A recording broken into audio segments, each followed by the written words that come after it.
News CNN. O Tribunal Superior Eleitoral mantém a minuta golpista encontrada na casa de Anderson Torres em um processo que pode levar à inelegibilidade do ex-presidente Jair Bolsonaro. O documento foi anexado à ação que apura os ataques ao sistema eleitoral feitos por Bolsonaro durante uma reunião com embaixadores em julho do ano passado. É aquela ação por abuso de poder e uso indevido de meios de comunicação, como a gente comentou agora há pouco. Essa decisão do TSE foi tomada por unanimidade. A gente apontou aqui que era uma tendência de maioria, possivelmente um ministro ou dois poderiam divergir, mas nenhum divergiu. Então, minuta golpista encontrada na casa do Anderson Torres, mantida na ação do PDT contra Jair Bolsonaro, por unanimidade. Nesse momento, a gente vê aí as imagens do julgamento com o ministro Alexandre de Moraes falando. Raquel.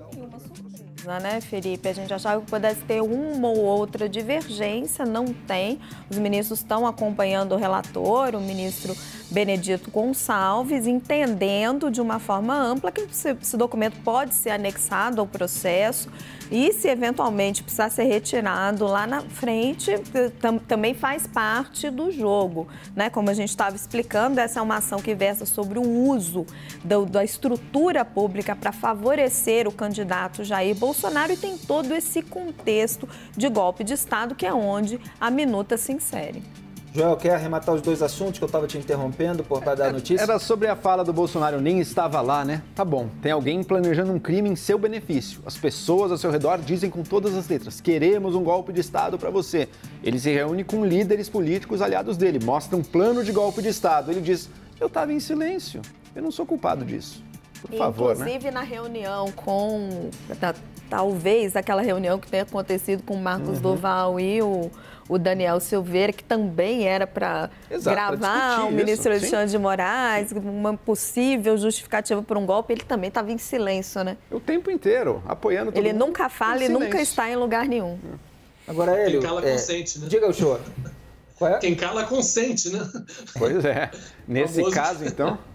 Hélio, você, estou vendo que você quer deixar para o Poder Judiciário, para a Justiça Eleitoral, nesse caso, a decisão final, sem você cravar se houve crime, se não houve crime, se tem que ser preso, se tem que ser considerado inelegível. Me pergunta, depois de todo esse embate aqui entre vocês, você reconhece que há elementos críticos que legitimam o julgamento? Quer dizer, há elementos suficientes para gerar a investigação e o julgamento nas atitudes, nas condutas do Jair Bolsonaro que estão apontadas nesses casos? Você está falando sobre o julgamento político ou o julgamento criminal?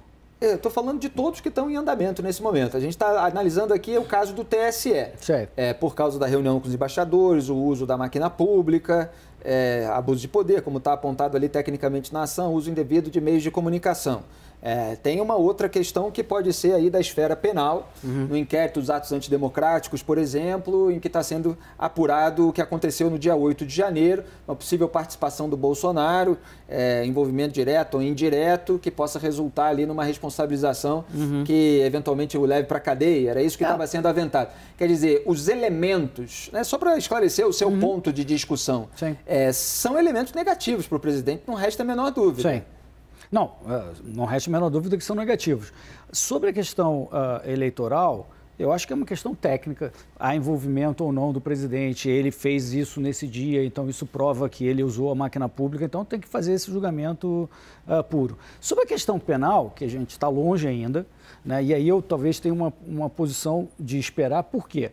Porque para ele ser julgado, por exemplo, em relação ao golpe, aqui a gente falou potenciais outros crimes e tal, mas falando aqui do tal do golpe, né?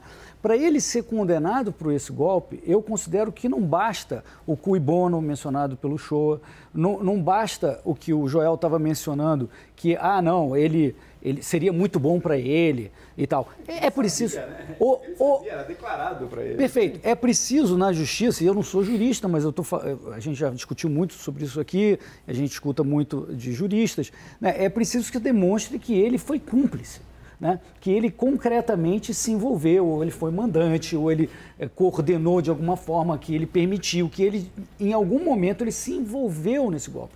Claro que houve, nesse golpe de Aloprados, houve algum tipo de organização, né? Quer dizer, alguém mandou os ônibus lá, alguém financiou, alguém tinha uma ideia de fazer uma confusão em Brasília e que podia ter a segunda ideia de que, quem sabe, isso provoque uma reação. Tudo isso é passível de ser julgado. Agora, a questão é, neste caso específico, o presidente Bolsonaro teve este envolvimento ou não? Então, eu não vou passar esse julgamento agora, vou esperar. Por isso que eu digo, eu prefiro esperar a justiça julgar, olhar as provas e ver. Ah, não, olha aqui, tem aqui evidências acima de dúvida razoável de que ele esteve envolvido na questão. Diferença entre a responsabilidade política e a responsabilidade jurídica, que vem sendo muito apontado nesse caso. A responsabilidade política de Jair Bolsonaro, ela é evidente.